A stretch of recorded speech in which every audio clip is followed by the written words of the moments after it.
Evet değerli arkadaşlar, İyi Parti Genel Başkanı Sayın Meral Akşener'in Bingöl ziyareti sırasında malum menfur bir olay meydana gelmişti.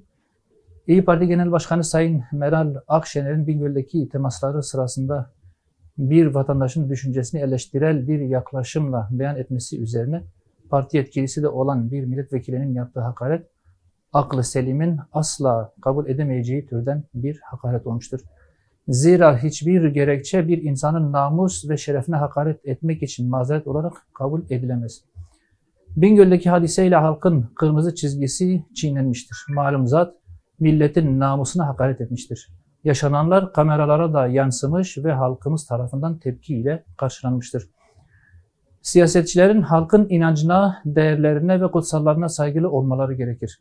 Siyasi görüşü farklı olan insanların şiddet ve hakaret içermeyen eleştiri ve tepkilerine tahammül etmek siyaset ahlakının bir gereğidir. Duygularını kontrol edemeyen ve tahammül gösterme kabiliyeti zayıf karakterler halkı temsil edemezler. Halkın kırmızı çizgilerini çiğneyen malum kişi olayın duyulmasından sonra partisinden ve siyaset kurumundan özür dilemiş, ancak her ne hikmetse hakaret ve küfürler savurduğu vatandaştan özür dilememiştir. Değerli arkadaşlar, bu yaklaşım özrü kabahatinden büyük sözünün vücut bulmuş halidir. Vatandaşa hakaret eden bu kişi eğer gerçekten samimi ise kuru bir özürle meseleyi geçiştirmemeli ve hak etmediği bütün makamları terk ederek derhal istifa etmelidir.